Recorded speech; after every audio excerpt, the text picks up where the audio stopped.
Olá, boa noite para você. O Feira Pode está começando agora. Eu vou chamar aqui, né, os meninos que vão me entrevistar hoje à noite, tá? Ali tem o Diego, aqui tem o Rodrigo, tem um escondidinho que está lá atrás da câmera, o Alan.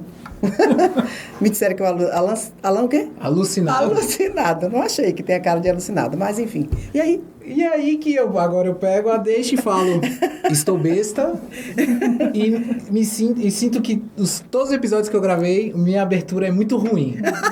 Então o que eu posso fazer é, vamos pra conversa. Vamos pra conversa. E trago Diego ao meu lado. Ela já permitiu, Madá. Exatamente. Muito obrigado Mundialmente por conhecida estar aqui. E muito obrigado também pela proximidade, pela carisma, pela atenção.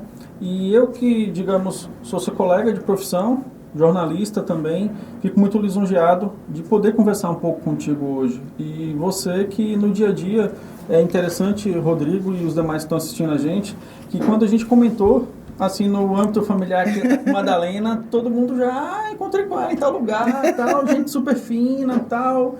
E como é que é isso, Madalena? Você está há quanto tempo em Feira de Santana e como é que é essa proximidade do dia a dia com o povo feirense? Primeiro eu quero agradecer para todos vocês o carinho, né, a atenção, o afeto do povo feirense, de todos vocês que me deram a honra de estar aqui hoje falando, né, conversando um pouco de mim, conversando minha relação com essa cidade. Eu aportei aqui exatamente no dia 15 de agosto de 1992, né, vim a convite do então diretor de jornalismo, Marcílio Costa, né, que é o nosso diretor até hoje. E inicialmente cheguei aqui para passar no máximo uns 2 anos, né, até porque eu era quase noiva em Itabuna, deixei o noivo lá para vir para cá. Acabei que o noivado acabou, né, e meu amor por Feira de Santana começou muito forte. A partir daí já não consigo mais. Aí eu costumo dizer que Feira de Santana é meu ponto de partida e meu ponto de chegada. Né, me apaixonei por essa terra, por sua gente, por suas ruas, por seus problemas, que eu relato sempre nas minhas reportagens. Uma relação de amor, de amizade muito grande. E eu costumo dizer que eu sou muito feliz aqui.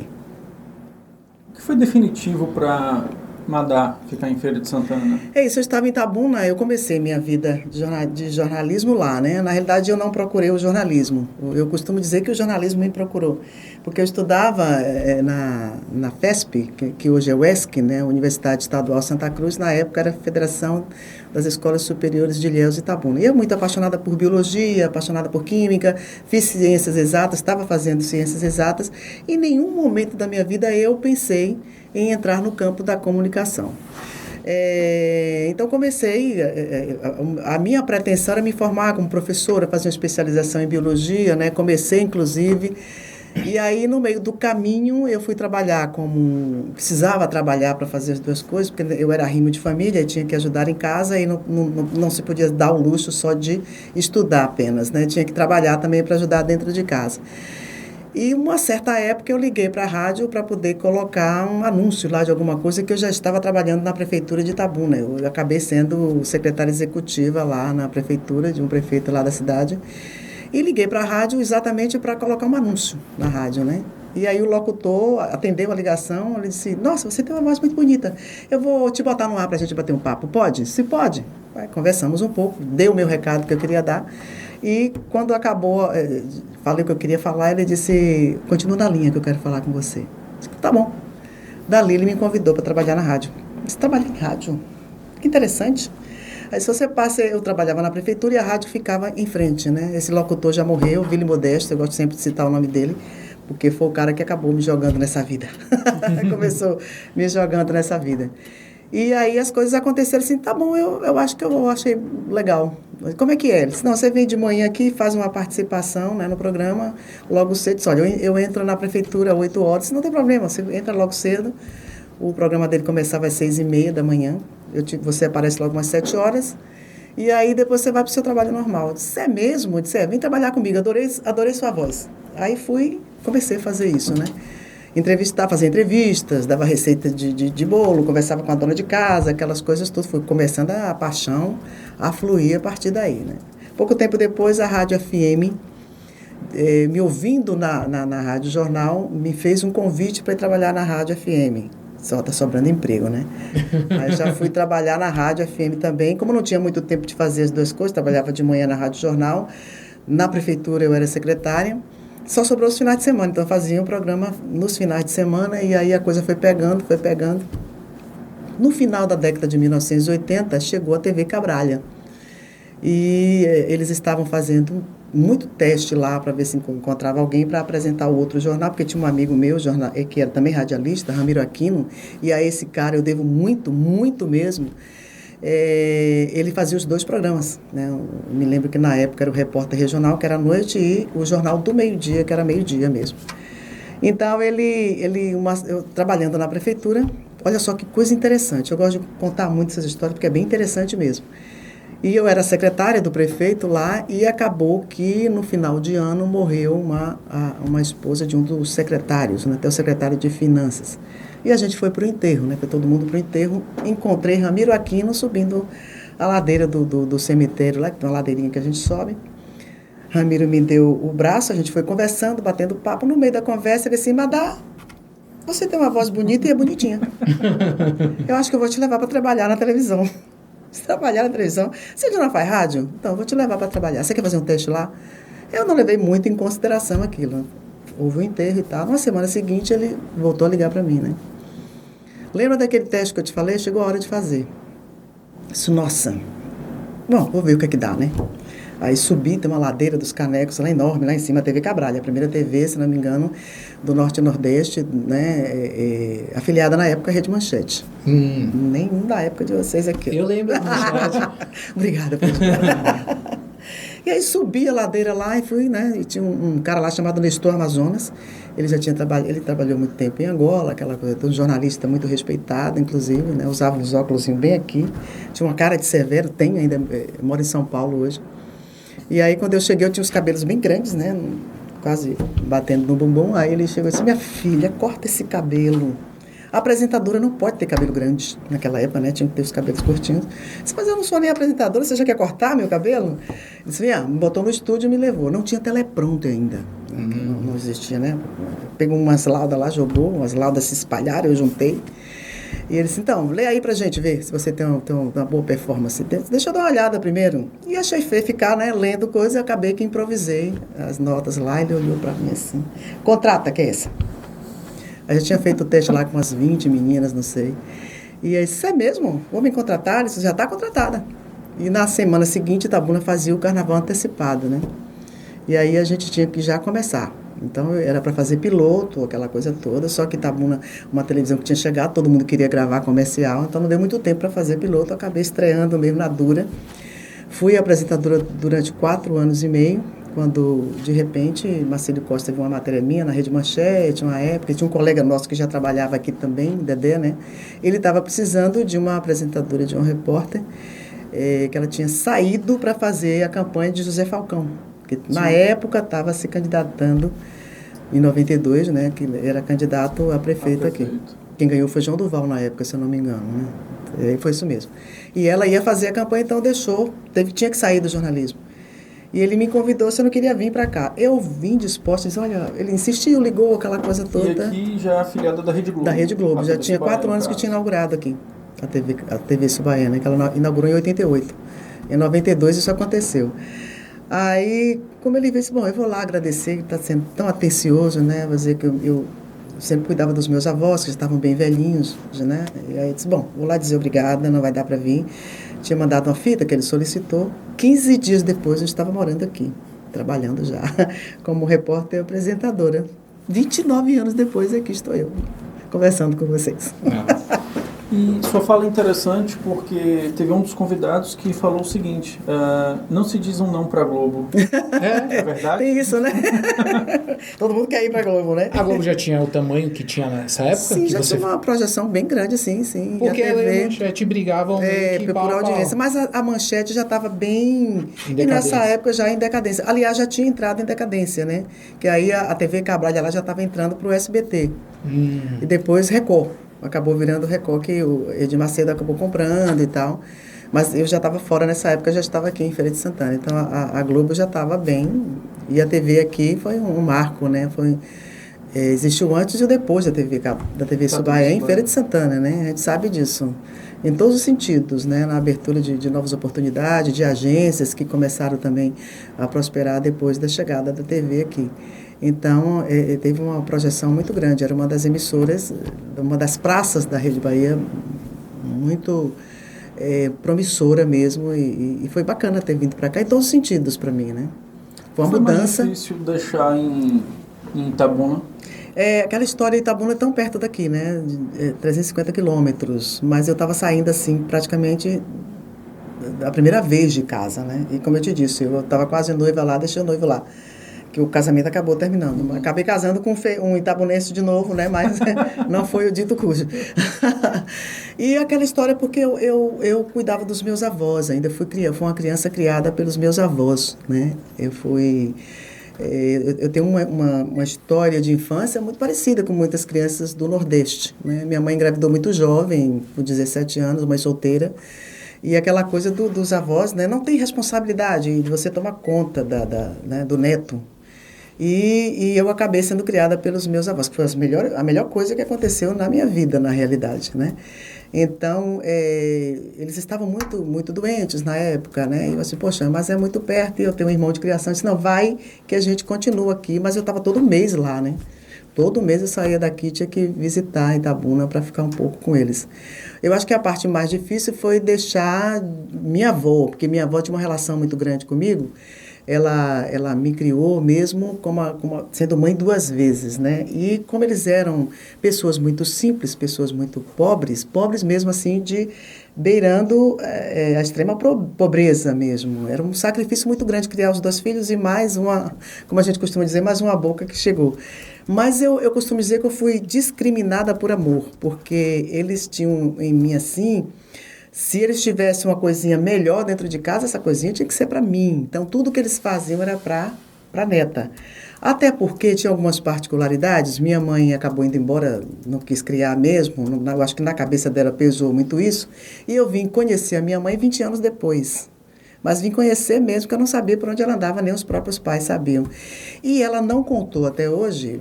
Poxa, eu tinha nessa época, quando ela apareceu, quase 20 anos, minha mãe nunca contou quem é meu pai, de fato, né? Também para mim não significa muito, porque eu tive um avô que foi Deus no céu e esse avô na terra, porque meus defeitos eram qualidade para ele. Então a gente tem uma relação muito grande de amor, de afeto, de filosofia de vida, de toda essa coisa.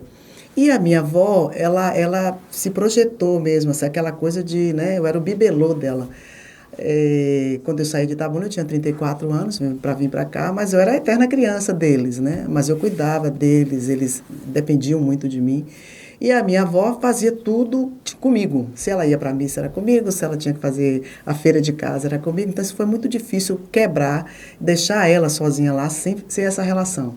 Mas aí ela própria me encorajou para que eu viesse. Não, minha filha é ali, você vem. Então, todo mês eu tinha que ir lá para poder fazer a feira junto com ela e pelo menos ir participar de uma missa mensal junto com ela, porque isso já era da nossa relação. Então, acho que a parte mais difícil foi quebrar esse laço aí, né? Que acabou se quebrando por completo quando eles realmente se foram e foi um momento muito triste para mim perdê-los, né? De nascer olhando para eles e de repente não os vi mais. Então, foi assim, muito duro para poder vencer essa etapa, né, de perda de alguém que você ama muito. E foi mas estamos aqui. O distanciamento de já Itabuna, estava aqui, digamos assim? Eu já estava aqui. Não, mas o distanciamento no sentido de não ter mais, digamos assim, uma razão para retorno? Acabou que fiquei, né? Fui ficando por aqui, criei raízes aqui, finquei meus pés aqui e acabei ficando. Porque para quem está assistindo a gente, você é de Jequié, correto? Eu nasci em Jequié, é isso, exatamente. Eu nasci em Jequié, no sertão, né, de Jequié, e saí de lá com 9 meses. Porque minha mãe e meus avós resolveram ir para Itabuna. Né? E lá começou toda uma história de muito sofrimento deles, né?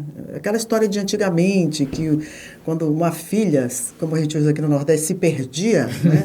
Era muito difícil. Não, estou com vergonha dos vizinhos, eu quero ir embora daqui. Então, eles foram. Entendi. Mas lá em Jequié, eles tinham uma vida também muito difícil, né? Eles eram pessoas simples, pessoas trabalhadoras.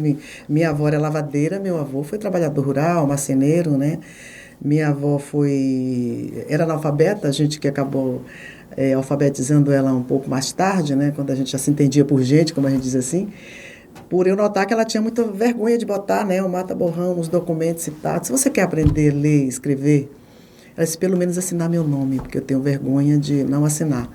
A gente notava que isso incomodava muito ela, né? E foi um momento emocionante para mim também, quando a gente levou para ela tirar uma nova carteira, né? Que o rapaz, a senhora quer o... Não, eu já sei assinar. E com dificuldade, ela assinou o documentozinho dela, então para ela foi uma realização muito grande. Então ela tem toda essa história de simplicidade, de pessoas. Lá em Itabuna também, eles sofreram muito para criar esses filhos, né? Mas eles, acima de tudo, eles priorizavam a educação. Então, era coisa que ele disse, olha, você só vai mudar o mundo, só vai se mudar, né? Você só vai conseguir algo na sua vida se você estudar. Então, você tem que estudar porque, além de ser mulher nordestina, você é pobre. Então, você tem que estudar. E meus irmãos de criação foram nessa também, né? Acabavam fazendo tudo para que eu pudesse estudar. Então, fui a primeira que fui para a universidade, cursos bons. Ele saía batendo de porta em porta, pedindo livros, pedindo caderno, pedindo um fardamento. Então, eu tenho muitas essas lembranças na minha cabeça de até agradecer a Deus pela providência de ter colocado os dois na minha vida, né? Porque eles foram, na minha vida, têm um papel fundamental. E com o passar do tempo eu fui descobrindo que é isso mesmo, né? Então eu fiz 2 graduações, uma pós-graduação, com incentivo, com tudo, porque a educação mudou de fato a nossa vida. A gente conseguiu provar isso, né? Consegui tirá-los, inclusive, daquela condição de pobreza absoluta, dar uma condição de vida bem melhor, né? Tirei a minha avó, eu e meus irmãos de criação da lavagem de roupa, ela conseguiu, aí sim, ter uma vida mais cômoda, né? Mas sem muito sofrimento, como a gente via que ela sofria. E acredito que deve ter sido um momento gratificante quando eles puderam te ver na TV pela primeira... Talvez te escutar no rádio primeiramente e depois te ver na televisão. Não, o meu avô tinha um orgulho, assim, doentio de mim, né? Que estivesse fazendo o que foi, ele estava na frente da televisão assistindo lá a apresentação do telejornal, né? Eu trabalhava ainda na outra emissora, né? A Globo, todo mundo dá para ele, mas não, bote aí que eu quero ver Madalena. Então, eu tinha que me ver apresentando.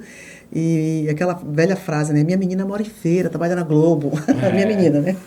Depois dos 30 anos. Ô, Madá, quando você chegou em 92? Sim. Foi em 92 você 92, chegou? é.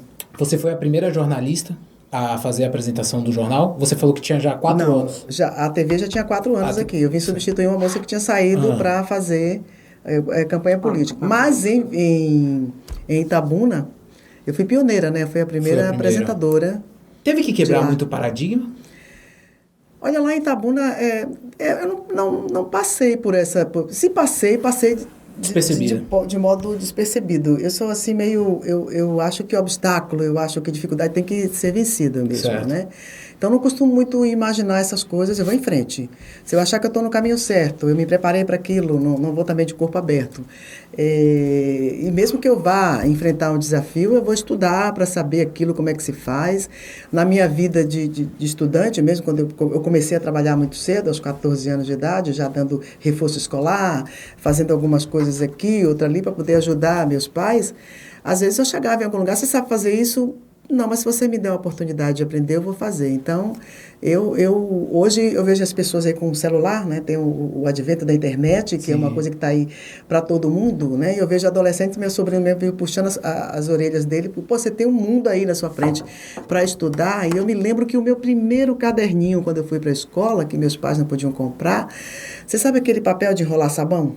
Em venda de mercearia de periferia, de coisa, não tem aquele papel grosso? Meu pai pegava na venda de um moço que até hoje vive lá, e tem essa venda ainda, seu Nicolau, então ele pegava aquele papel e fazia meus caderninhos, era com aquilo que eu estudava, poxa.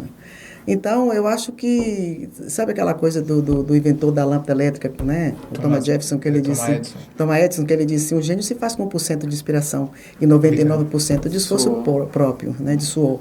Então, eu estudei ali, que às vezes você levantava de manhã e disse, olha, minha filha não vai para a escola hoje não, que não tem nada para você tomar café. E eu pegava minha mochilinha e ia. Porque desde cedo eu comecei a notar ao meu redor a situação que aquelas pessoas viviam, né? E eu disse, eu quero mudar a vida dessas pessoas que estão apostando tanto, né, no meu êxito. Era criança, mas aquilo me incomodava, né? De ver uma vida de dificuldade, que, poxa, eu estou com alguém aqui que está me ajudando, eu vou aproveitar e agarrar. Então, eu me lembro que hoje os meninos têm aí internet, tem tudo, e eu ficava lá indo nas bancas de revista, olhar aqueles folhetos que tinham alguns cursos, né? Que você fazia por correspondência.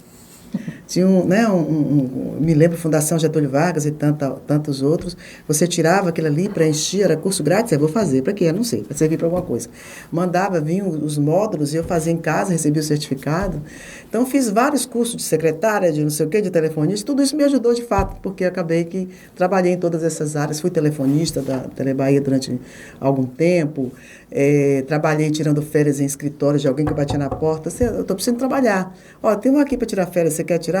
Tirava férias de alguém e fui, né? O meu primeiro emprego com carteira assinada foi na Telebahia, na extinta Telebahia, para telefonista, que eu passei no concurso, né? E aí as coisas começaram já a melhorar e eu comecei já a ter um salário para tentar ajudar os irmãos e ajudar a tirar a minha família de uma condição de dificuldade que a gente conseguiu, né?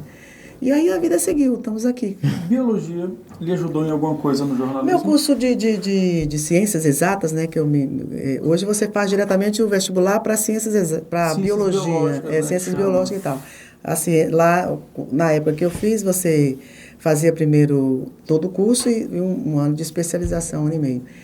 Eu acho que o que mais me ajudou foi essa paixão de ver a vida, né? De me ajudar nesse sentido eu acho que me ajudou mais psicologicamente, eu acho que eu tinha mais um pé lá na psicologia, de lidar com as pessoas mesmo, de tentar ter...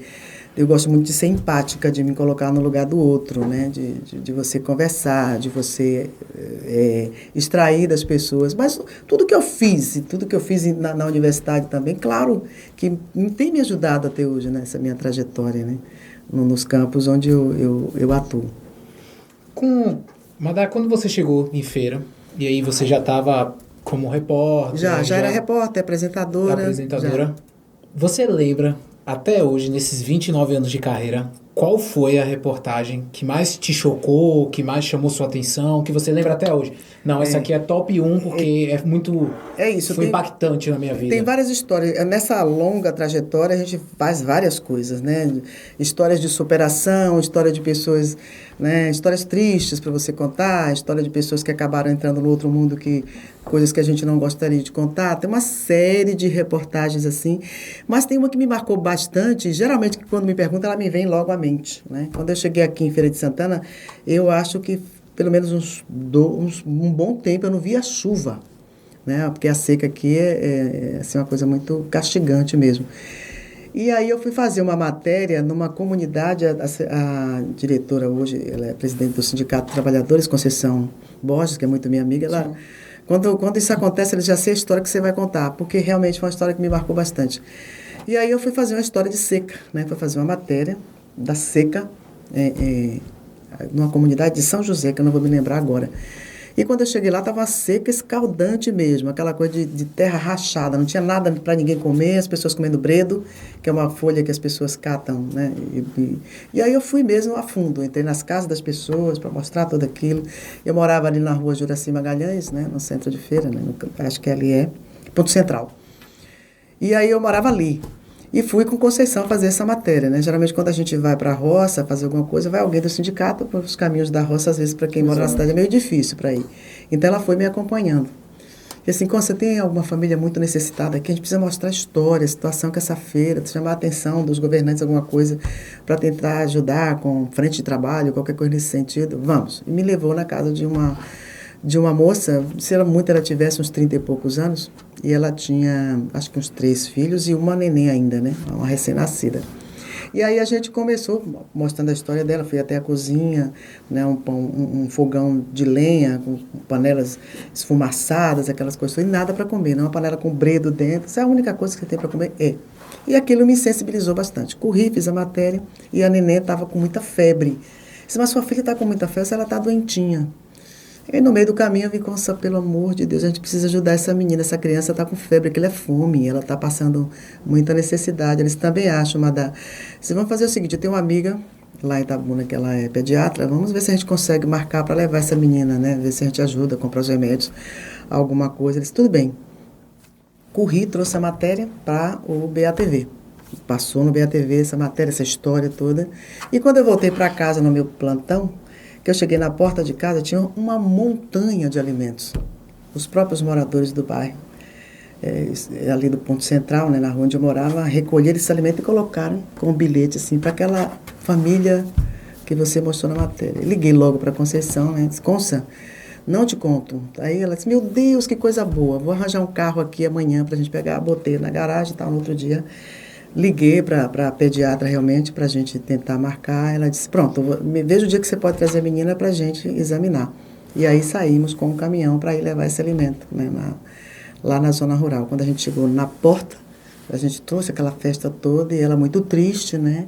Eu disse, olha, eu tenho uma boa notícia para você. A gente conseguiu um médico para sua neném. Ela disse, não vai mais adiantar, minha filha faleceu.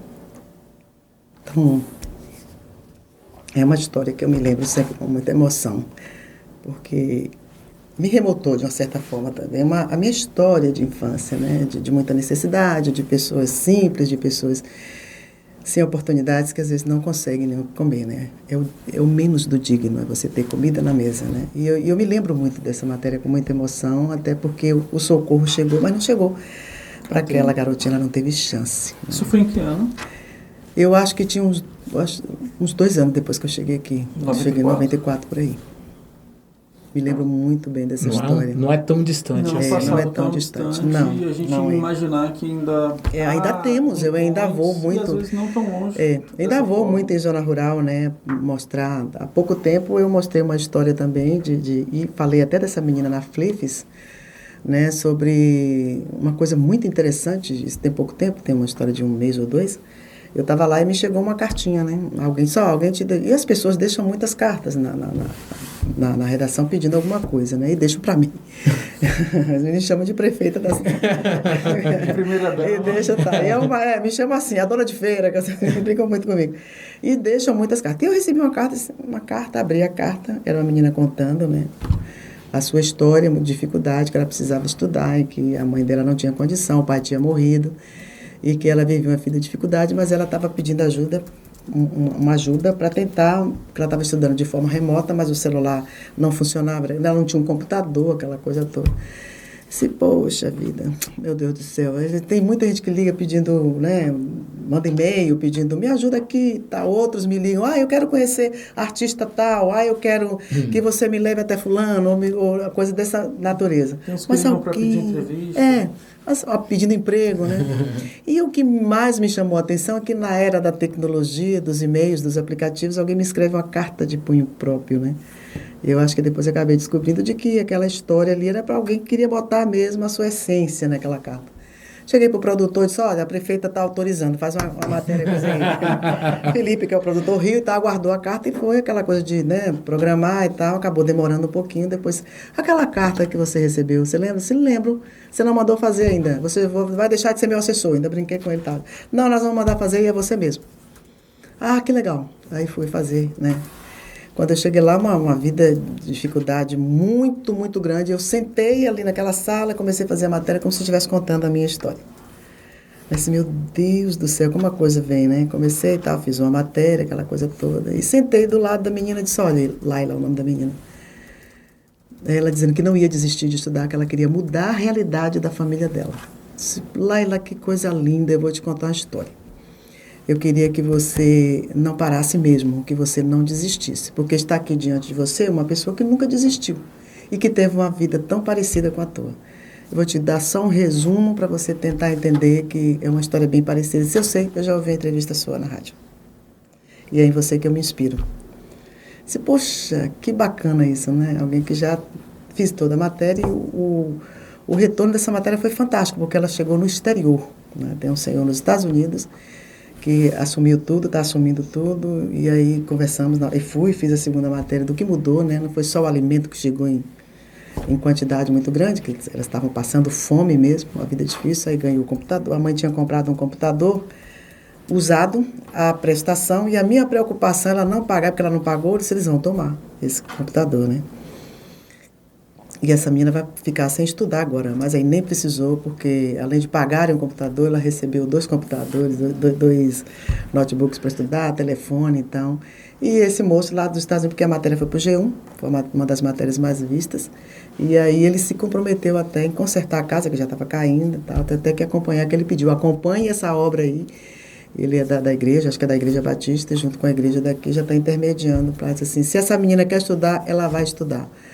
Isso que bacana, né? Então, é você ser portador de abrir caminhos para as pessoas. Isso são matérias, assim. Que porque é até um pouco mais do que ser portador. Você vai fazendo, trilhando vários caminhos e você é exemplo para muita gente.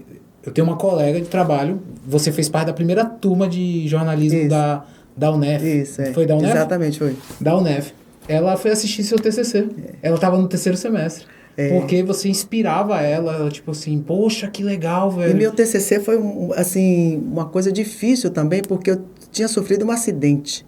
Quebrei a mão, né? Tive 3 lesões muito sérias e 34 microlesões na minha mão. Numa matéria que eu fui fazer até para o Globo Rural, uma matéria sobre criação de tilápia em São Gonçalo, e acabei escorregando e quebrei a mão, né? Desmontei a mão, na realidade. Então, na época que eu estava fazendo o meu TCC. E eu fiquei meio... Sabe aquela coisa assim, quando pensei que era uma coisa de 1 mês, né, a mão engessada, foi muito tempo, 3 meses, e era para ser mais, porque eles queriam quebrar a minha mão para fazer um processo lá, isso aqui ninguém quebra, que era para ficar em torno de 1 ano. Isso danou-se, sem minha atividade física, não prestou, e eu fiquei afastada durante 3 meses. Então, enterrei a minha cara no TCC, tive... poucas observações, porque li mesmo, me enterrei mesmo a cara, com a mão só, né? Tentando, às vezes botava o marido, digita aí, que eu quero que vai, foi aquela coisa toda. E acabei entregando o TCC, acho que muito tempo do previsto, né? Primeira pessoa que eu escuto que entrega antes do prazo. Entreguei, e a minha orientadora é Andréa Souza. E a Andréa, Madalena, até hoje, todo exemplo que eu vou dar nas salas de aula, tanto é que ela quebrou o protocolo. Ela disse, antes eu quero falar da minha aluna, e aí falou sobre essa condição de que não tem desculpa para dizer que não consegue, porque com a mão só, ainda estava com a mão, né, toda enrolada ainda. E Madalena entregou o TCC dela com 1 mês antes, com antecedência. Então, para vocês verem, para mim foi superação e tal, foi aquela coisa toda. Os alunos da UF não devem ter gostado muito não, viu? E eu acabei que consegui fazer, né, nesse período, porque também tive tempo, né, de sobra, porque não sei fazer nada. É difícil manter o distanciamento quando chega em casa e bota a cabeça no travesseiro e se desvincula? Eu tenho um marido paranoico, né, que ele tem... ele vive com álcool na mão. Quando eu chego assim, ele me dá um banho de álcool, né? Mas é muito difícil, porque às vezes a pessoa quer tirar, né? Eu tô com a máscara e tal, eu passei 10 meses em casa, trabalhando em home office, que foi terrível também, aquela coisa acostumada de estar frente a frente. Eu sou uma contadora de história, eu gosto de gastar sola de sapato, né, para contar a história das pessoas, dessa cidade, dos problemas dessa cidade. Eu gosto assim, de ficar frente a frente, conversando, ir para a cozinha, às vezes. Eu tenho uma particular, não estou fazendo isso agora por causa da pandemia, às vezes as pessoas botam no Instagram, eu gostaria de lhe conhecer, venha tomar um cafezinho, e eu vou. Né? Às vezes eu saio de casa e vou, chego uma vez eu fiz uma surpresa para a senhora, né? Se bati na porta e ela... me senti Luciano Huck, que ela fez, você aqui! E ela limpava um banquinho, não precisa limpar nada, vou sentar aqui. A gente sentou, bateu um papo e ela não acreditava naquilo, que eu realmente fui. Não estou fazendo isso agora por conta da pandemia. Então, é complicado às vezes você manter, porque as pessoas querem vir lhe abraçar, tirar uma foto, né? Paciência, né? Depois a gente vê aí. E tento manter, gente, vamos manter um pouco a distância, mas é complicado às vezes. E você volta, quando você não abraça, baiano nós somos sinestésicos, a gente gosta de abraçar, de pegar, né? Você conversa pegando no outro, puxando, dando tapa. Eu posso contar uma história, Mara, que ela, pra mim, é a prova clássica de como o baiano gosta de abraçar. Aqui a gente geralmente se cumprimenta com 2 beijos. Exatamente. Em São Paulo... É com um só. É um só. Eu cansei de errar, de ficar no vácuo. Vai, a pessoa vira e dá as costas. Eu cansei até acostumar. Mas eu falei, velho, vocês são muito frios, porque a gente gosta de abraço, a gente gosta de perguntar como é que tá tua mãe, teu pai, toda teu a família irmão. toda. Eu nem sei quem é teu irmão, mas aí como é que tá teu irmão? Não, que bom pra saber. Eles são mais... É verdade. Na semana seguinte já tá na casa já tá na casa da pessoa. Ainda leva mais alguém. Você sabe que eu encontrei assim, parecido, mineiro. Mineiro é assim? também muito assim. Você pergunta o endereço, ele vai te levar na porta, né? Então ele senta ele é pra parecido conversar. com a gente. Com a gente. Achei muito um pessoal. Mas o de São Paulo realmente achei muito distante. Né? É uma cultura, a gente não pode, né, criticar, mas é muito distante. A gente não tem essa coisa de pegar, de agarrar, né, de beijar, de falar segurando, de dar tapa nas costas, essas coisas. E por você ser uma pessoa que está na televisão há tantos anos, você consegue ter momentos de privacidade em locais públicos? Quando você tá, tipo, tô no restaurante... Às vezes eu tô no restaurante, às vezes meu marido disse assim, poxa, você não tem sossego nem aqui, não vai lá pra essas pessoas que você tem o seu momento de... Isso é possível. Vai se danar. Eu posto uma foto com você? Pode. Eu foto. E não tem, mas... Enfim, é assim mesmo. Essas coisas... sim, vaidade é uma vaidade funcional, eu acho que é uma relação de amizade muito grande, né? De que a gente cria essa relação de saber como tratar o outro mesmo, né? Quando eu vou fazer matéria com as pessoas, eu acabo... Tem gente que tem um medo de falar e, de repente, começa e fala pelos cotovelos, que é a maneira como você vai lidando com as pessoas. É essa forma mesmo de tentar falar a linguagem de cada uma, né? Então, se é da feira, vamos falar com as pessoas da feira, aquela coisa na proximidade. Eu gosto dessas coisas. Eu fui criada em feira livre, praticamente vendo minha mãe fazer feira na feira, comprando a roupa da gente na feira, que não tinha condição de comprar. Então, até hoje, eu gosto de ir ali no centro de abastecimento, naquela descida ali. Ah, que blusinha bonitinha. Aí, meu marido costuma dizer assim, você saiu dessas coisas e essas coisas não saem de você. Mas quem disse que eu quero que saia de mim? Não quero. Então, eu gosto assim ainda, faço feira na feira. Que eu me encontrava ali na feira da estação, que é o meu point ali. Estou ali sempre fazendo... Hoje mesmo já fui, né? Porque não pude ir sábado, que eu estava trabalhando domingo também não. E aí, pronto, eu gosto assim de fazer minha feira na feira, de encontrar com as pessoas, de ouvir a história da pessoa, na maior paciência do mundo. E qual foi o lugar mais distante que você teve e que, porventura, alguém falou, Madá? Como eu te falei, eu visitei Minas Gerais, fui com um amigo, estava lá, vem pra cá, nas férias. Aí acabei que peguei o avião aqui com a mãe dele e a gente foi, né? O Tiago, ele é auditor fiscal lá. E aí eu fui. Quando a gente estava lá num restaurante que eu nem imaginava, alguém fez... Madalena Braga. Alguém me chamou? Já na intimidade, assim, já na intimidade. Aí virei assim, não, deve ser alguém com o nome de Madalena Braga, né? Deve ser comum. Madá, mentira besta.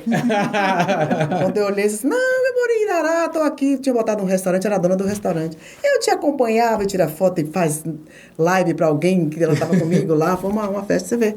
Né? Eu disse, gente, até aqui... de pessoas que trabalhavam aqui e acabaram, né? Indo pra lá e a gente acabou se encontrando. É legal saber que a feira tá em todo lugar. Em todo lugar. Já aconteceu isso comigo. Todos os caminhos levam a Feira de Santana e Feira de Santana vai pra todos os caminhos. Eu não tenho nem de perto o seu reconhecimento. Uma vez andando em São Paulo, o cara me gritou do outro lado da rua. Eu falei, não é possível. Eu falei, como assim? O que você tá fazendo aqui? A mesma coisa que você. Eu falei, isso é verdade. A diferença já tá em todo canto. Pois é. Quando foi que você percebeu que o jornalismo era seu mote de vida? É isso, né? Começou assim, foi me puxando, quando eu vi aquela teia de aranha, foi né? A TV que você lembra da frase isso? lá de o jornalismo é um doce inferno, né?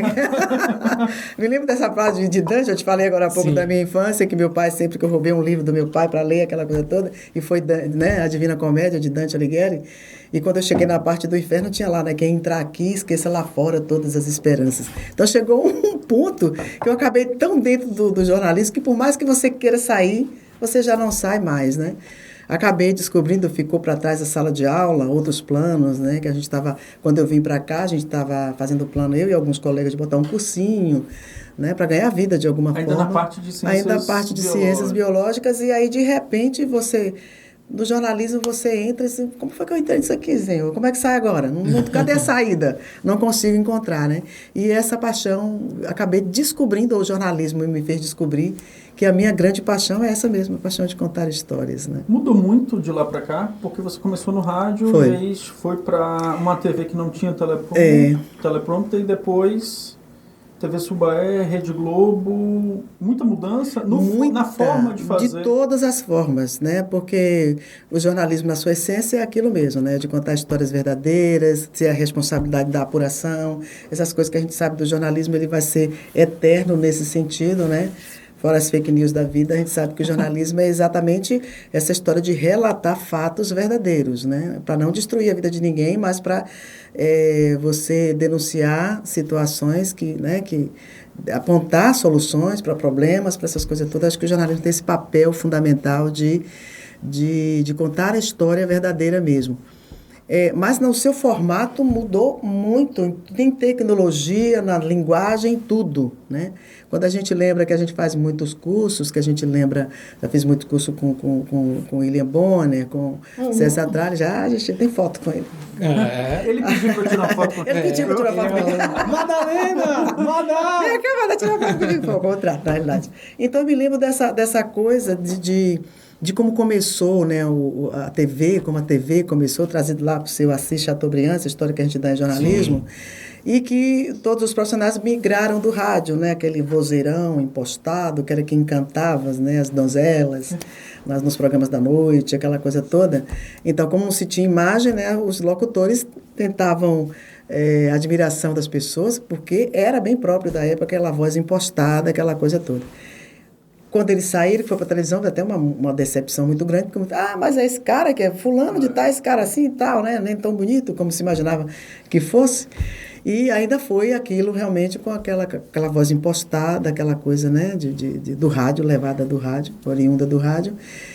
Mas, com o tempo, a imponência deu lugar à cordialidade. Então, hoje, o jornalismo foi virando uma conversa das pessoas, uma informação mais leve, com linguagens mais coloquiais, hoje uma coisa mais oral, né? Exatamente como a gente se comunica, para que todo mundo possa se entender. Não é subestimando ninguém, mas é uma linguagem básica que todo mundo possa entender de primeiro. Porque, como o rádio e televisão são veículos de comunicação instantânea, a gente tem que entender de imediato a mensagem que é passada sem confusão. Sim. Você não pode ficar confuso. O que foi que eu vi? Isso aqui é verdadeiro? A coisa tem que ser muito bem explicada e muito bem falada. Então, com o passar do tempo, tanto a tecnologia da televisão que passou a ter cor, né, equipamentos. Eu me lembro que agora no home office, para fazer um vivo, você tinha que levar uma parafernália para o centro, uma antena enorme no centro da cidade, para fazer um vivo, tinha que ver o local que o sinal pegava e não.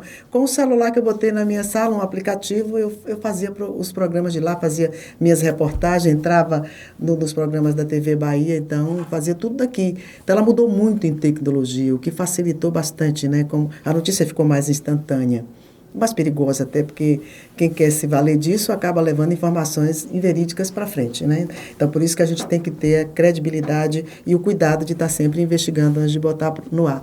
Mas mudou muito nesse sentido da tecnologia e na linguagem dos jornalistas. Hoje a gente tem uma linguagem, a orientação é como se você estivesse aqui, como nós estamos fazendo nesse podcast. A gente está tendo uma conversa, né? Sim. Sem nenhuma impostação, sem nada além do que tentar se comunicar de uma forma cordial.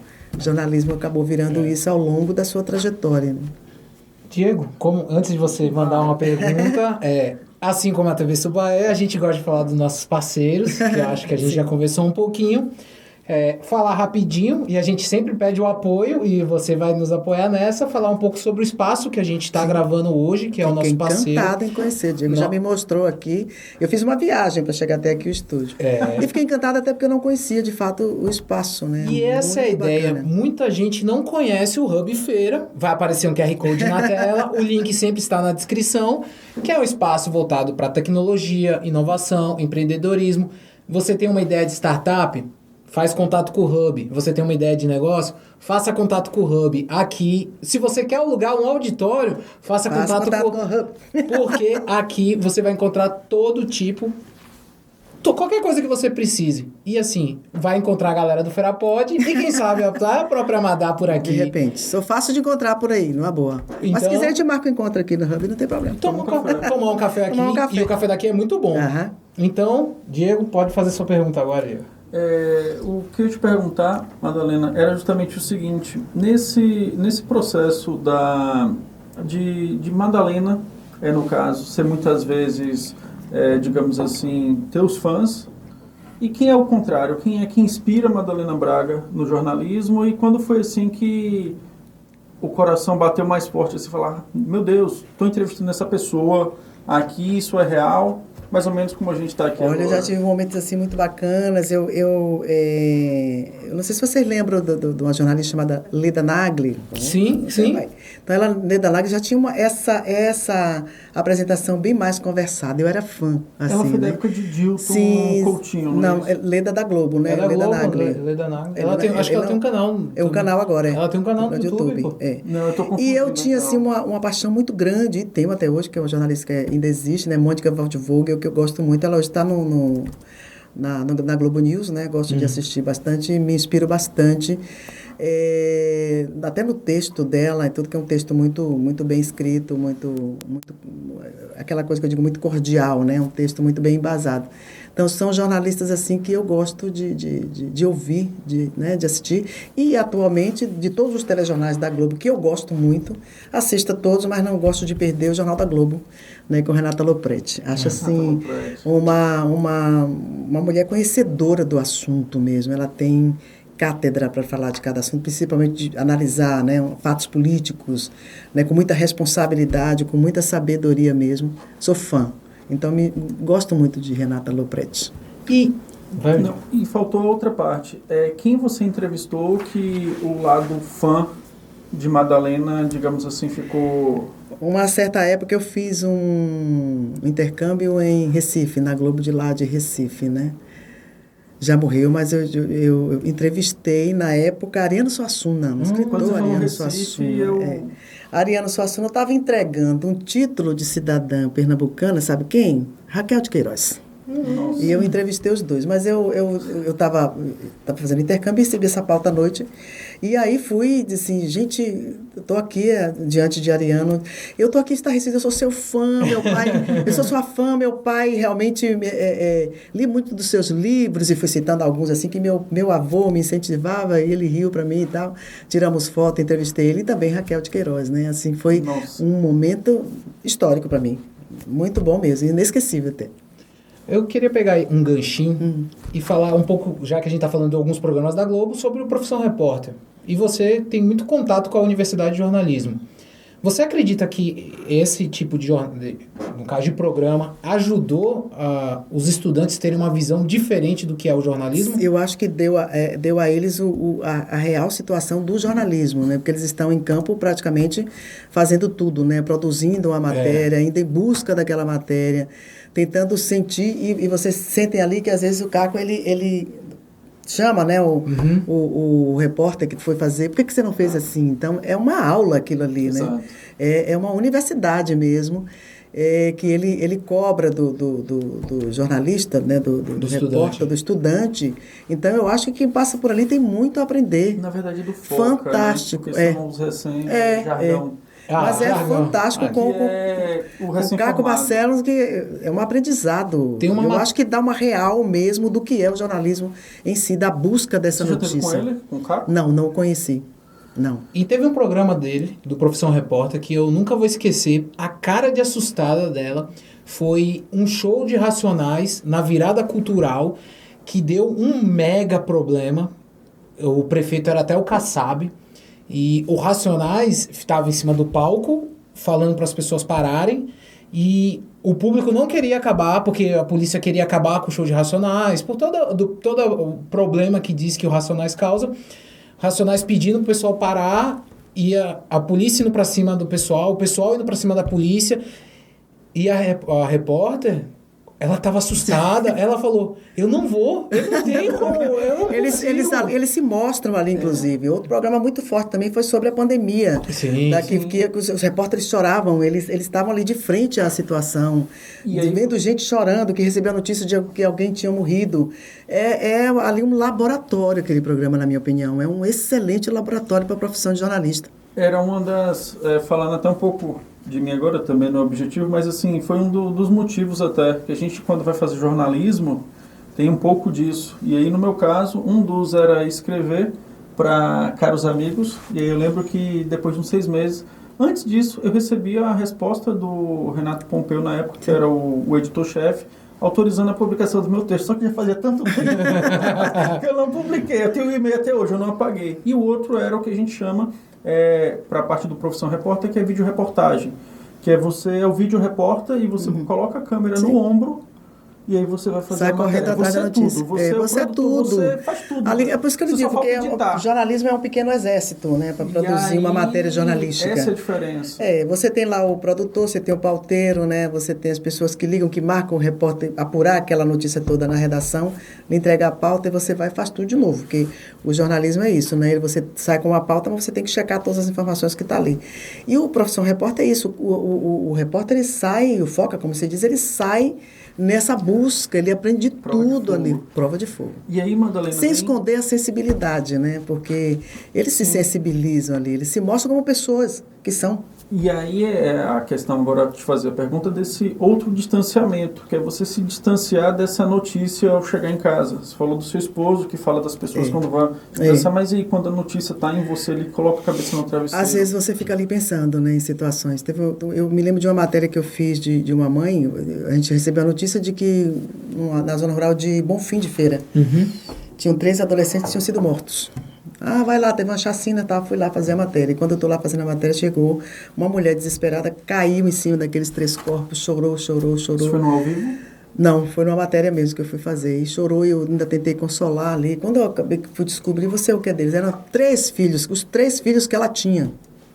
Os meninos tinham feito uma briga lá na festa, mataram 2. História triste, né? Mataram 2 e saíram os outros lá, amigos e parentes, saíram em busca deles e acabaram matando os 3 e os corpos foram encontrados. Eu fui com aquilo na minha cabeça e aquilo ficou, sabe, a noite toda e eu acordasse, gente, a dor daquela mãe, aquela coisa toda. Essas coisas me sensibilizam muito, né? Porque pode ser imaginado, mas tem mãe é sensível, são seres humanos. Eu não vejo a coisa assim, né, bandido morto, bandido bom e bandido morto. Não funciona assim na minha cabeça. E outras coisas. Eu me lembro de uma outra matéria também, de um menino que tinha marginal e tal, mas tinha matado lá no bairro Pedra Ferrada, e uma mãe chegou chorando e as pessoas execrando aquela mãe. Dá graças a Deus que morreu, um bandido e tal. E a mãe jogada, mas foi um impulso meu, assim, que aquilo me doeu e eu tirei ela dali e abracei. Fiquei com ela abraçada, ela chorou o tempo todo no meu ombro, né? Ali, porque eu senti o mundo inteiro contra ela. Meu Deus, é uma mãe, né? E você leva essas coisas para casa. E você fica... Teve um plantão meu de um Natal, não vou me lembrar agora que ano foi. Não sei se vocês lembram de um crime que aconteceu aqui, de 2 jovens tocaram fogo em 5 pessoas. Amarraram. Eu lembro. Nossa. Aquela história eu passei semanas sem poder dormir direito. Até porque eu estava saindo do meu plantão de Natal, o telefone tocou. Gente, aconteceu uma chacina acertada e eu fui, né? Quando eu cheguei lá, ainda cheguei corri, quando eu cheguei lá com o cinegrafista, ainda tinham, todos morreram. Morreu um atrás do outro, 5 pessoas. Iam amarrar as crianças também, mas aí um dos bandidos disse, não mata não, deixa as crianças aí e tal. Porque estava devendo, acho que um total de dinheiro, acho que R$900 de droga, não tinha pago, então eles cobraram de forma bem dura. Amarraram essas 5 pessoas, né, uma senhora, o marido dela, uma vizinha e parece que o filho. Amarrou todo mundo e tocou fogo. Naquela época chamaram até, deram um nome terrível, né? Operação Micro-Ondas. Que horror. E aí essas pessoas, e eu fui vai lá, os corpos estão sendo levados lá para o Clériston. E eu fui para o Clériston. Quando eu cheguei lá, está saindo uma ambulância. Tinha acabado de chegar uma ambulância do SAMU. E um deles desceu. Eu vi, eu cheguei a ver esse vídeo. Gente, eu acordava gritando no meio da noite, porque aquela imagem não saiu. Não sei se tem aquele filme Walk Dead, não tem aquele filme? The Walk Dead, que o pessoal sai, os zumbis, assim. Ele saiu de dentro da ambulância, assim, com um pedaço de pele, sabe, assim, gritando, me dá água. Eu fiquei apavorada. Aí você, poxa, tenta esquecer, eu passei semanas com isso, dormindo e acordando com essa imagem terrível na sua cabeça. Então tem coisas que você não consegue desligar. Né? Eu não consigo achar que as coisas são, quando envolve morte, criminalidade, tá? Que as coisas são tão naturais assim. E que quando dá o boa noite, acabou ali. Desligou, acabou que você leva para casa. Tem coisas que você leva para casa. Contei histórias aqui que marcam, né? Tá? Porque ficou na sua mente registrado. Mas vamos pro outro lado agora. Que é o seguinte, quando você estava na TV Cabralha, uma das primeiras coisas que você foi cobrir, você falou aqui, já foi a micareta. O carnaval antecipado. Carnaval antecipado. Mas foi de Itabuna. Foi de Itabuna. Foi a minha primeira prova de fogo, né? Eu não tinha nem apresentado o jornal ainda. E aí, muito ao vivo, E aí, provavelmente. puxa vida, Já aí tinha ao me vivo lembro, também? já tinha, já. Então, a gente foi pro centro, na Praça Adame, lá em Itabuna. E o apresentador é Ramiro Aquino. E ele disse, vou te chamar de lá e você entra ao vivo, né? E eu disse, meu Deus do Foi céu, o seu primeiro ao vivo? Se eu faço rádio, né? A gente tá lá no estúdio, né? De repente, escondidinha lá, e eu vou aparecer. Já tinha cortado os cabelos, né? Porque o cara lá mandou cortar o cabelo. Aí eu fui fazer, né? Ele me chamou da praça. E aí ele tinha um telefone improvisado, não tinha celular ainda, né? Improvisado lá no praticável. E quando eu falei pro cara, eu não tenho condição de fazer um carnaval, eu nunca fiz transmissão ao vivo. Minha filha, você faz rádio? Ele disse, sim, eu faço rádio, mas é totalmente um programa de rádio. Se vire, é praticamente a mesma coisa. Vai me tirar a camiseta. Me jogou a camiseta já, né? Carnaval de Itabuna, não sei o quê, botei a camiseta. E aí cheguei em casa, antes de ir pra rua, eu dei uma diarreia muito grande. Né? Disse, não vou desistir desse negócio. E minha avó, não, vai. Gente, tá com medo? E aí me incentivou, acabei que eu fui.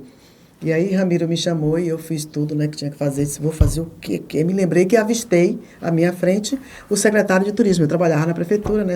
Me lembro, Fernando Barreto, que já até morreu. E aí gritei, Fernando, vem cá. E aí entrei já entrevistando o Fernando sobre a expectativa do carnaval, que não sei o quê e tal. Entrou de novo, entrei 3 vezes, que eram 3 blocos do jornal. Quando eu saí, era até uma mulher cinegrafista, Geni Aleixo. Olha, as memórias estão bem vivas na cabeça. HD tá bom. Você lembra o nome de todo mundo. E aí a Geni me chamou, Madazinha. Ela falava assim, bem calma. O chefe Nestor quer falar com você. Estou demitida. Já? Saiu tudo errado. E peguei o telefone e diga, Nestor. Que eu tinha dito a ele que eu não ia, né? Foi o que ele contratou, não, né? Foi o Nestor Amazonas, né? Que era o superintendente da emissora. Aí ele fez assim, tava com medo, sua... E soltou um palavrão, né? É isso aí, só fala um pouco mais baixo, que tava um estridente no meu ouvido, e vai embora. Eu tava ali escutando, eu tava ali monitorando. Eu digo, aí fiquei ousada, né? Eu digo, por aí, então bora. Mas tive um grande professor, né? O cara que me ensinou os primeiros passos e que me norteia até hoje, né? Que é Ramiro Aquino, esse jornalista... que eu faço questão em qualquer entrevista assim, de falar muito dele, porque sabe aquele cara que ele pegou pela mão e senta aqui que eu vou te ensinar tudo. Era um jornalismo diferente de hoje, era tudo, mas o dele foi bem assim, bem contemporâneo, porque os ensinamentos de Ramiro me deram um regra e compasso para a minha profissão de jornalista. E aqui, em Feira de Santana, encontrei tantas outras pessoas que eu costumo chamar assim de ponte, né? Me lembro sempre cito uma estrofe de um poema de Cecília, né, que ela diz assim, o amor é ponte. E na minha vida tive muitas pessoas que passaram por essa ponte do amor para me ajudar na vida, né? Começar pelos meus avós, aqui em Feira de Santana, Marcílio Costa, que da TV Subaena, que o Marcílio fez uma diferença muito grande nessa questão de me trazer para cá. Então, eu tenho 2 fases da minha vida, lá em Itabuna, e me trouxe para uma cidade que eu conquistei, que me conquistou bastante e que eu tenho uma relação que eu adoro, que eu amo. Do pré-carnaval de Itabuna para nossa micareta. Nossa, quando eu cheguei aqui, eu disse, gente, que carnaval é esse? Porque era imensa, né? A micareta perdeu um pouco de sua força, de tudo, mas eu fiquei encantada, porque ainda era ali, na Getúlio, tinha encontro de trios. Meu Deus, o que é aquele mundo de gente, né? A cidade enfeitada, fiquei encantada com aquilo. E aí, nossa, aquilo que festa bacana, me apaixonei, assim, também, bem diferente do Carnaval de Itabuna, que era uma coisa bem menor, que o prefeito lá fazia antecipado, já até acabou também, mas fiquei assim, foi um encantamento, uma coisa gigantesca. No ano seguinte, eu já fui chamada para fazer o Carnaval de Salvador. É verdade. Aí, durante 8 anos, eu fiz cobertura de Carnaval em Salvador, né? Então, conversou com muita estrela do axé. Muito. Menino, eu sou homenageada na Avenida. Sabe quem já me homenageou na Avenida? Ivete Sangalo. Eu tenho um vídeo lá dela guardada. Quem sabe a gente faz uma conexão para Ivete na micareta aqui. Cláudia Leite, uma vez a TV fez uma matéria só comigo, falando das pessoas que me homenageiam na micareta. Tá pensando o quê? Xande, todo mundo que passa naquele... Eu digo assim, gente... Tem que pedir a bênção. Se a micareta acabar, acaba a minha sessão, assim, porque esse pessoal, né? A gente faz esse bate-papo. Cláudia Leite eu entrevistei praticamente no começo de carreira ainda, sim, né? Que a avó dela, não sei se ainda existe, mas morava aqui em Santo Estevão? Santo Estevão. E ela, quando ficou famosa, ela fez uma surpresa muito bacana para a avó dela. Ela reformou a casa onde a avó viveu, e ela vinha visitar e deu de presente para a avó. Foi assim, uma coisa bem emocionante. Eu fiz essa matéria para a Rede Bahia. E eu me lembro que Cláudia, quando veio cantar aqui, que Micareta é um palco para muitos artistas, né? Muita gente começou sua carreira aqui, nossa. Então, todo mundo é uma vitrine, né? Quando quer começar, vem para a Feira de Santana. Foi assim com Luiz Caldas, foi assim com Chiclete com Banana, com tantos outros artistas que começaram aqui, né? Nessa festa maravilhosa que é a Micareta de Feira. E Cláudia começou aqui, mas ela até lembrou isso em cima do trio, quando ela, para tudo, eu quero conversar com Madá. Com a Madá Internacional. Sem gravado, eu fui aí, as rádios me entrevistaram toda, né?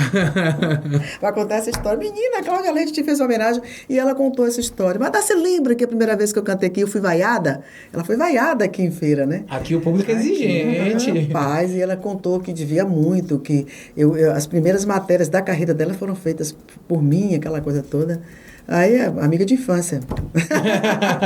Foi muito bravo, já viu? Nenhuma emissora tentou te tirar da TV Subaia, não? Já, mas eu nunca quis sair daqui. Logo que eu cheguei aqui, eu fui convidada por duas emissoras. Água de Feira é diferente, viu? Eu fui logo convidada convidada por duas emissoras para ir para Salvador e tal.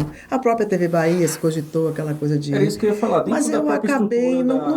assim, seu trabalho aparece aqui e lá. Então, eu acho a vida mais fácil aqui. Eu sou meio interiorana. Sou meio, não. Sou totalmente. Eu vou em Salvador, me divirto e tal. Mas não sei me lidar muito com capital, com muita agitação. Feira já cresceu bastante, né? Muito. Já está uma cidade já, uma metrópole mesmo. Cresceu muito quando eu cheguei aqui. Eu tenho 29 anos em Feira. Eu vi essa cidade mudar, assim, na velocidade da luz. Então, eu aguento até aqui. Mas, assim, já visitei São Paulo, outros lugares e tal, mas eu ainda gosto do estilo de Feira, porque eu acho que Feira tem muito já de uma metrópole, mas ela tem muito de uma província ainda, né? A gente encontra a medicina de tecnologia de ponta, a gente encontra o rezador ali, minha amiga, dona Dudu, ali no distrito de Maria Quitéria, que reza as pessoas confiam que aquilo vai curar e cura mesmo, entendeu? O banho para tomar, aquela coisa do prédio suntuoso e logo ali um sítiozinho criando uma galinha, essas coisas me encantam muito. Então, essa essência que eu gosto de interior, que eu não gosto de perder, né? De sábado para minha feira livre, encontrar com as pessoas que eu gosto, bater um papo, sentar, tem um cafezinho aqui, quer, ali mesmo eu boto e tomo. Então, são essas coisas que eu gosto mesmo, que feira me completa nesse sentido. Então, não pretendo morar assim em capital, não. E assim, a gente tem pelo menos eu tenho muito desse hábito, eu não sei vocês, que eu não trato mais feira como interior. Não, porque eu falo bem assim, eu vou no São João, eu falo, vai para onde? Interior ali de Amargosa. Vou pro interior. E feira é interior, né? Mas a gente não tem mais esse costume. Não tem. O pessoal de Salvador deve até falar, esse pessoal de feira aí se achando. Mas tem que se achar mesmo. Porque a gente E foi até uma das coisas que a gente estava até discutindo hoje, que foi uma das postagens que gerou muito, digamos assim, comentários, que era se Feira é uma cidade boa para se morar ou ruim para se morar.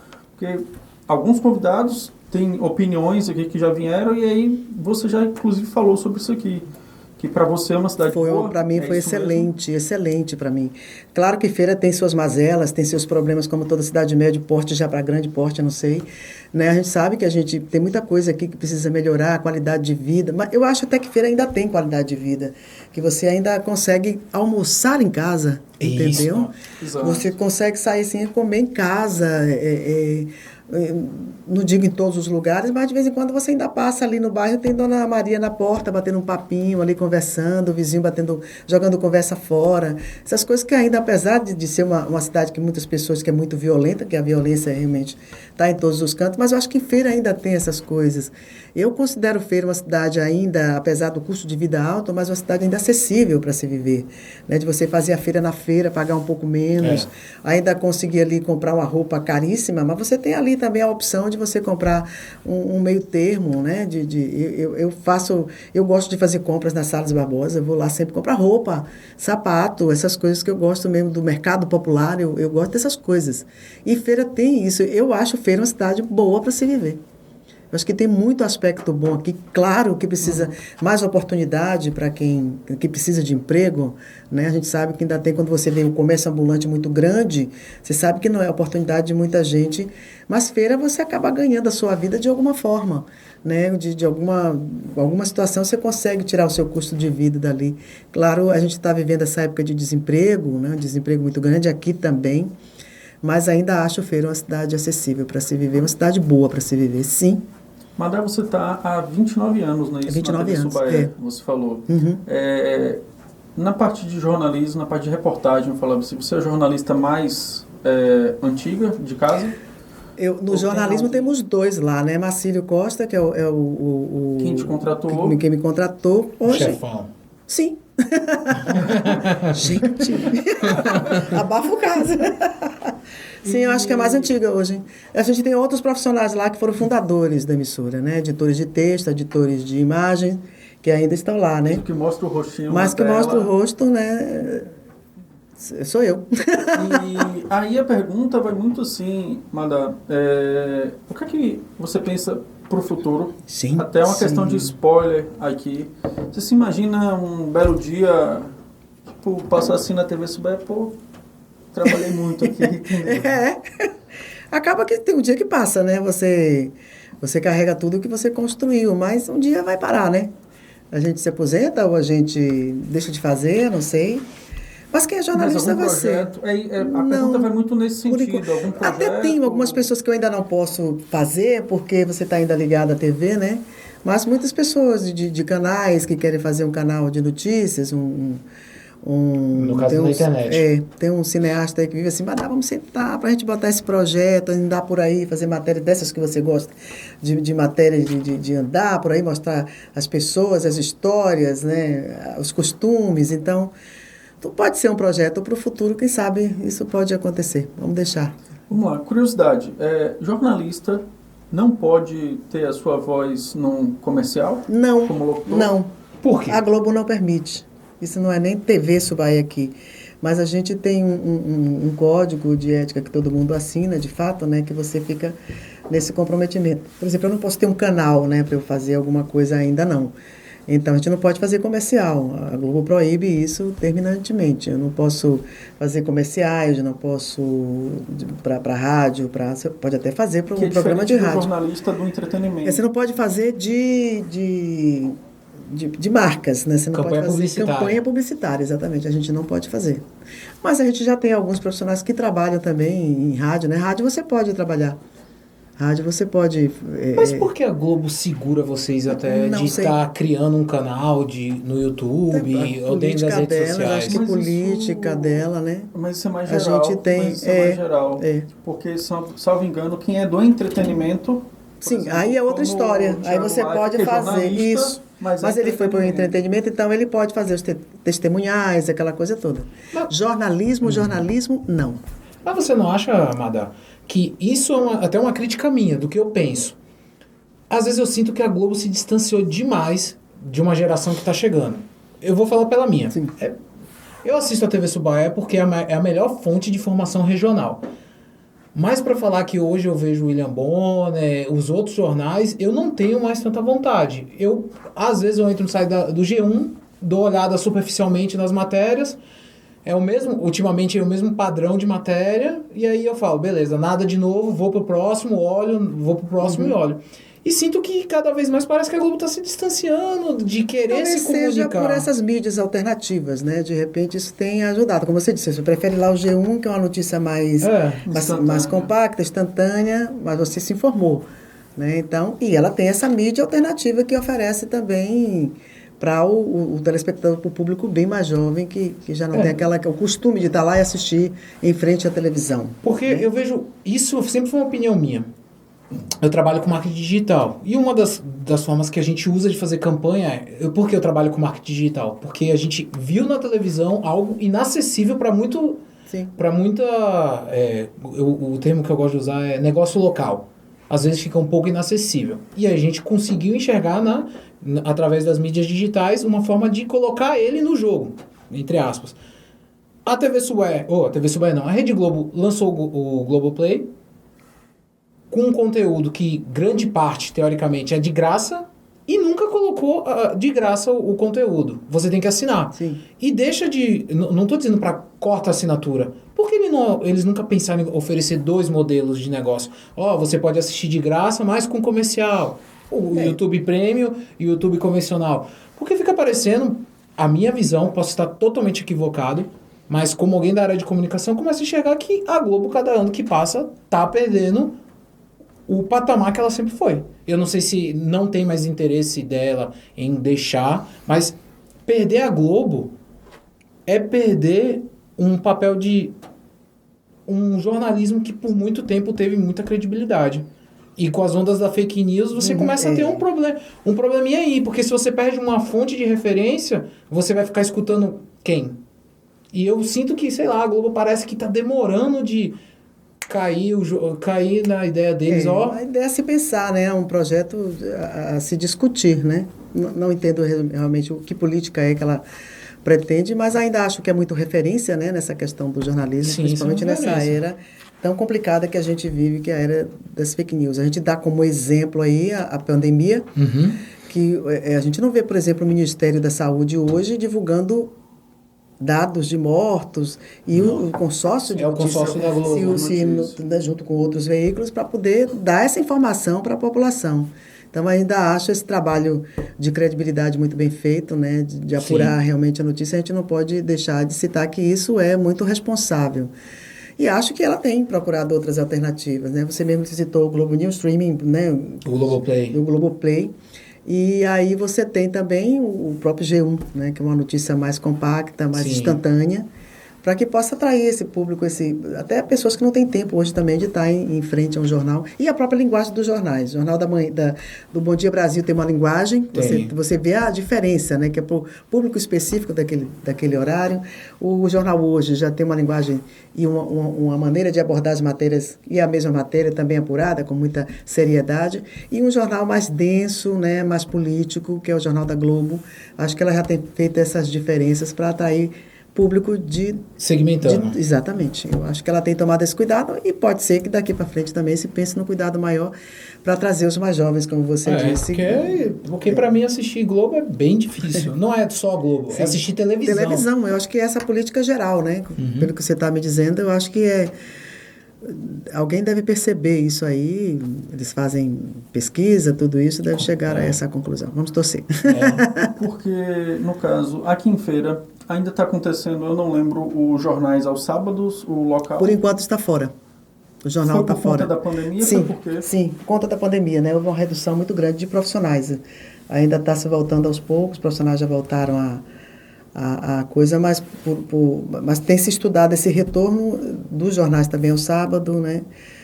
O Bahia Meio-Dia já passou para um horário maior, então está todo local. Há estudos também para se tornar o BATV também local, né? Um pouco mais para frente. E outras emissoras que tiraram os telejornais, como TV São Francisco, lá de Barreiras também, que tiraram os TVs locais, já estão se estudando a retomada desse jornalismo. Mudanças, digamos, mais assim... Há uma série de mudanças que eles estão...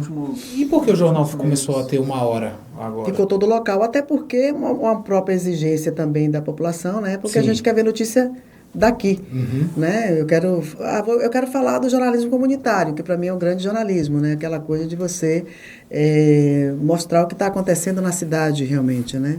De você denunciar e apontar soluções para problemas que afetam a comunidade. Então, se aproximar bem mais da comunidade nesse sentido. Isso acontece muito no Bahia Meio-Dia de Salvador, mas é Salvador. Né? As pessoas querem aqui. E quando você tem uma notícia de âmbito estadual, assim você veicula. Você vê que está lá o jornal daqui mostrando as coisas daqui, mas como tem uma notícia de impacto estadual, essa notícia vem para o nosso jornal daqui. Então, em todas as praças passaram a ser porque local. Talvez o que o Rodrigo está falando... É essa exigência de aproximar também, trazer o público, entendeu? Como você vê lá no Salvador, alguns quadros ali mais bem próximos locais, né? Da comunidade de Salvador. Da comunidade de Salvador. E aí, se você observar o próprio Mosaico, ele fez agora ele está trazendo uma ideia de interiorizar o programa e falar bem olha, Bahia... Saindo até daquele conceito de baianidade, né? Daquele clichê, não é só Salvador, não é só litoral. Exatamente. Porque mesmo interior. Porque Salvador, mesmo sendo próximo, é muito diferente. Não tem nada, até o jeito de falar é distante. Então, o que se chegou à conclusão é que a gente precisa né, mostrar a comunidade da nossa região, né, essa E é linguagem muito- nossa. E a gente tem muitos aspectos aqui de interesse jornalístico. Vou testar a memória de Madame, mas isso é fácil, porque Oi. foi na época que a TV Subaela chegou a ter um programa local. Nós tínhamos aqui o Canal Aberto. Era o Canal Aberto, que era com Eduardo... Canal Aberto. Eduardo Oliveira, Canal você que Aberto. fazia... Era um canal, foi exatamente, entre as escolas. exatamente, E Canal aí Aberto. eu participei, velho, eu cantando, Canal Aberto. meu Deus do céu. A gente tinha na Rede Bahia o Rede Bahia Revista, né, que mostrava bem o interior de todas as praças, tinha que aparecer. Mas antes a gente teve o local, que ele ia ao ar depois do Jornal Hoje. Isso. Era no horário do sábado. mosaico, no horário do mosaico, que aí eu Então lembro... você tinha muito, foi quando começou essa nova política da linguagem, mudando a linguagem da televisão, trazendo mais a comunidade, o público jovem. Era uma gincana entre as Então, aí escolas. você Eu já fazia participei de algumas. gincana das escolas, você fazia Aquilo foi uma muito série legal. de variedades, de você... Era matérias mais de perfil mesmo, contando a sua história, as suas particularidades. E essa questão de ir para as escolas para poder atrair o público jovem E para o eu lado lembro da que eu gente. sofri bullying.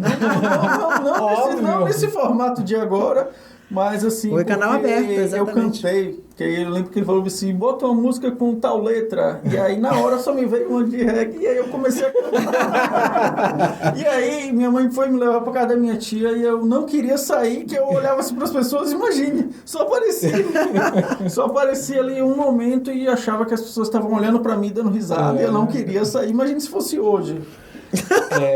Madá, a gente está entrando nos encaminhamentos e quando um colega seu veio aqui, também jornalista, a gente fez um bate-bola muito rápido, com perguntas, Sim. com respostas rápidas. E aí a gente quer escutar um pouquinho da sua opinião. Sim. Umas 4 perguntinhas, tá bom, Diego? Da cidadã Da cidadã Madalena Braga. Diga. sobre Vamos nessa. feira. Eu posso começar? Por favor. Eu acho legal, eu queria... Se você dá, olha, eu já sou feirense, viu, gente? Eu Já ganhei título. recebeu, né? Já ganhou o título? Já ganhei certidão de nascimento aqui. Por favor. Então é cidadã. Então ninguém diga que não é meu conterrâneo. Foi em que ano?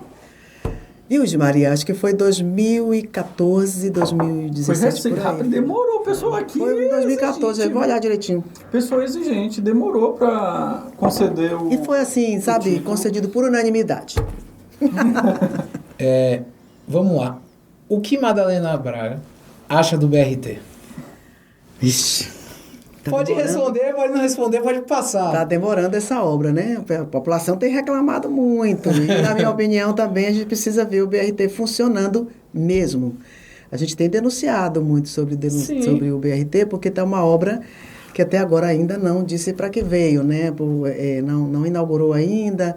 A população surgiu com essa promessa de melhorar, né, A locomoção, o transporte. do feirense. Então, a gente está esperando ver se esse BRT realmente funciona e esperar que ele não se torne obsoleto, né? Que realmente cumpra o seu papel fundamental, que é facilitar a vida de quem anda de ônibus. Mas está demorando para Para acontecer. acontecer.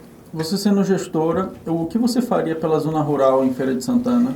Eu acho que daria uma melhor condição de vida à população do campo, né? As pessoas ainda precisam ter mais qualidade de vida no campo, uma melhor condição de viver lá, né? O homem do campo sofre muito e a seca não é uma coisa que acontece de vez em quando, ela está aí presente, né? Todo período, praticamente todo ano tem. Então se conhece muito sobre a seca, se conhece muito sobre essas dificuldades. Então eu acho que teria que criar políticas que desse mais condição das pessoas armazenarem água, ter uma melhor condição de vida, ter mais frente de trabalho, né? E para que essa população não passe tanta necessidade como ainda passa no campo. Então é preciso ter política para se resolver o problema da seca. Será que é tão impossível disso acontecer? Né? De tecnologias que possam realmente facilitar a vida do campo para que ele possa plantar, para que ele possa produzir, para que ele possa viver no campo, porque a gente evite muito essa questão do êxodo rural. Né, de que muitos jovens saem exatamente do campo porque não tem condição de viver lá. Então você vem para o centro, para o grande centro da cidade, onde você sofre muito essa superpopulação e esses locais sem condição de sobrevivência que a gente vê em periferias de Feira de Santana ainda, de muita gente que vem buscar oportunidade no campo. Então acho que ainda tem que criar política pública mesmo para dar maior condição para que o homem viva e permaneça, produza e permaneça no campo. E só complementando, feira cada vez mais urbana. porque teve a última lei de alteração do perímetro urbano, foi em 2013, a 075. A gente já está vendo aí os condomínios adentrando, né? Então a gente já vê em área mesmo de gente. E as pessoas vendem suas propriedades, loteiam suas propriedades, exatamente porque não tem condição como viver ali. Então a gente está vendo a zona rural reduzir de tamanho. Né? As dificuldades são muito grandes. Então as pessoas saem de lá para procurar melhor condição de vida, mas não tem emprego para todo mundo cá no centro da cidade. Então... E eu vou lhe passar a bola, mas é só para aproveitar o adendo, Mada. Eu e o diretor, a gente produziu um doc, que foi até um dos docs que a gente produziu, e vou lhe passar depois, eu não tive condições de pegar, vou lhe entregar uma cópia em nome até do Feira Pod, que fala um pouco disso, dessa questão da transformação dos 6 novos, da criação dos 6 novos bairros em Feira de Santana, e como isso se deu. Eu acho que Pedra Ferrada ali já deixou de... Né? No meu caso foi a Mantiba. A Mantiba, exatamente. Aquela associação em que as pessoas souberam por meio do jornal impresso, não foi nem por meio da TV. Aí alguém comprou e foi para lá. E aí a história começa.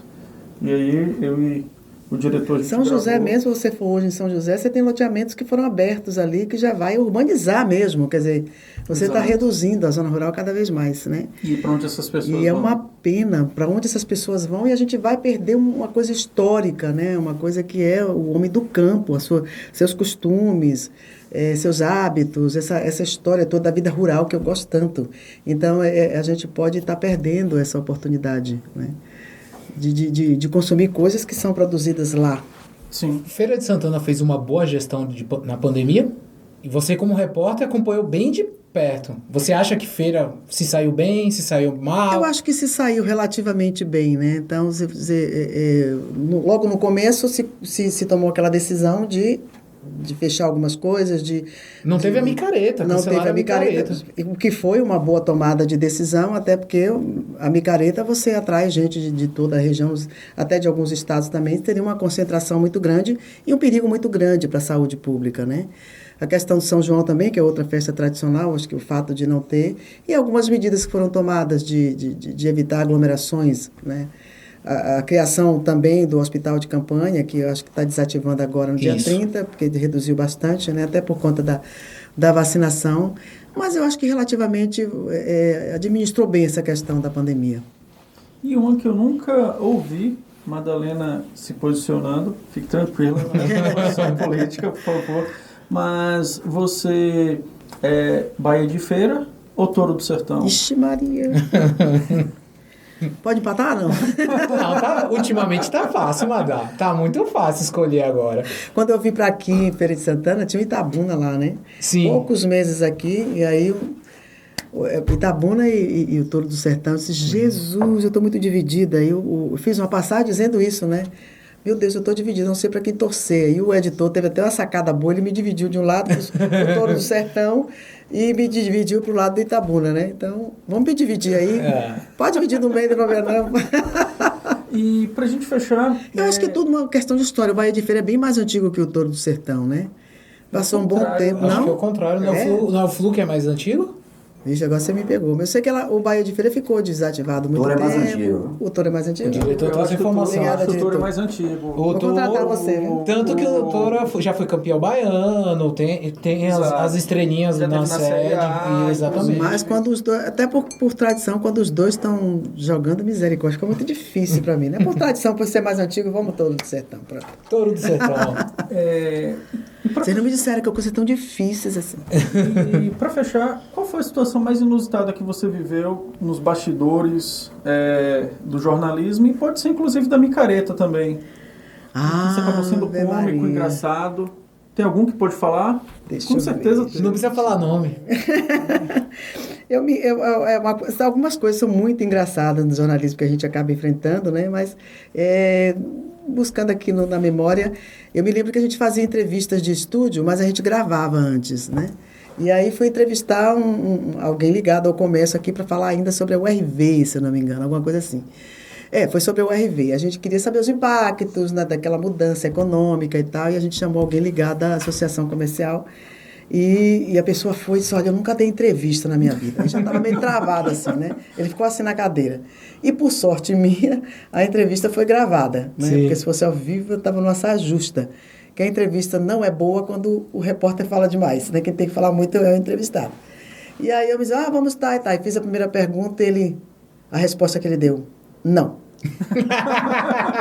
Aí a segunda pergunta e tal, e eu disse assim, meu Deus, isso não vai dar certo. Mas a segunda pergunta era alguma coisa que ele respondeu afirmativamente, sim. Aí, o cinegrafista todo solícito veio, olha, vamos fazer o seguinte, o senhor precisa falar um pouco mais para a entrevista ficar mais dinâmica. E eu já estava assim me pipocando por dentro já. Precisa falar um pouco mais. Então, o senhor tem que falar mais para poder andar, né? Aí foi tentar explicar a ele, tá certo. Eu fiz a pergunta, ele fez, provavelmente.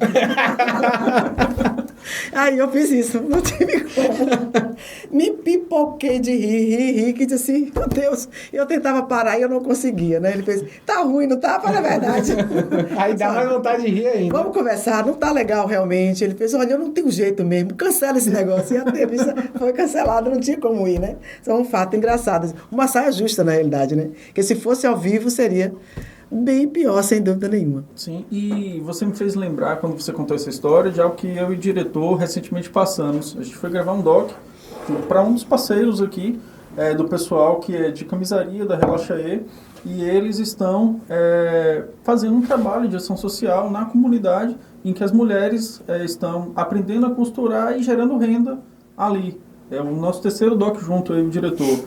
E aí, com isso, a comunidade falou assim, não, vocês vão entrevistar aqui o senhor mais velho da comunidade e tal. Ele chegou lá e Tommy Luz tal, ajeitando e botando o microfone e tal, aquela coisa toda.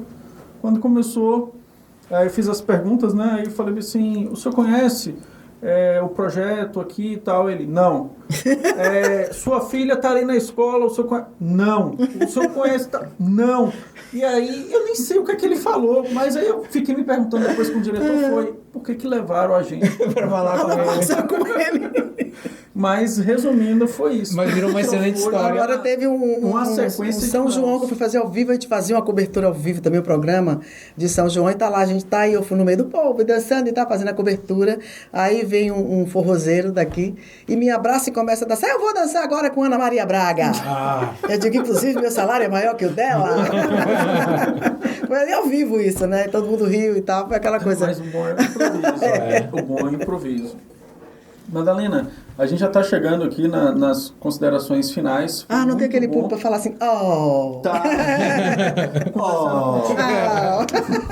Tá conversando contigo aqui. A gente sempre aprende e foi muito bom ouvir esse outro lado de Madalena e saber um pouco mais da tua história. E aí, como a gente sempre faz, tá aqui a sua câmera e a gente gostaria que você falasse suas palavras finais, até uma dica, né, para quem está estudando jornalismo e que tem esse sonho também, seja para essas meninas, mulheres que você já inspira, e seja para o público em geral. E aproveitar que você está de rosa, a gente já vai entrar no Outubro Rosa também. É verdade. A campanha do Outubro Rosa. É isso dizer, já falei aqui de sobra, né, sobre a paixão que eu tenho por Feira de Santana, uma coisa boa que aconteceu na minha vida, ter vindo para essa terra, né, ter conhecido tantas pessoas bacanas aqui, exercendo aquilo que eu gosto de fazer, né? Nessa minha trajetória de contar história, o que o jornalista é, de fato, né? Pessoas comuns e que contam histórias. Eu gosto de contar histórias bacanas, às vezes, infelizmente, tristes que a gente tem, mas eu gosto de contar tudo com muita sensibilidade, né? Porque eu gosto de enxergar as pessoas, eu gosto de conversar com elas e saber, de fato, né, me fazer gente como sou diante de pessoas, de gente. Então, como você me disse, se for para dar uma dica para quem é jornalista, para quem está pretendendo ser jornalista, muita gente me pergunta, vale a pena? Dá para ganhar dinheiro? Eu não... Claro que a gente precisa sobreviver, mas eu não vou por esse lado. Eu vou pela satisfação de fazer aquilo que me dá prazer fazer. E o jornalismo é meu sacerdócio de vida, né? Eu vivo emocionalmente dele e vivo economicamente a minha profissão. Então, para você que se pretende fazer jornalismo, primeiro se apaixone pelo que você faz, tá? E faça com responsabilidade, apurando acima de todas as notícias com veracidade, com responsabilidade, porque a gente, se for um jornalismo de forma irresponsável, você pode destruir a vida de alguém. Não é o propósito do jornalismo, né? O jornalismo é para contar histórias verdadeiras e construir histórias e construir a vida, contribuir para a melhoria da qualidade de vida das pessoas. Essa é a minha principal dica. Eu fiquei esperando boa noite. As letrinhas. Rodrigo. O nosso Feira Pod fica por aqui. Uma excelente noite para você. Maravilha, não precisa nada. Encerra, diretor. Encerra. Galera, valeu.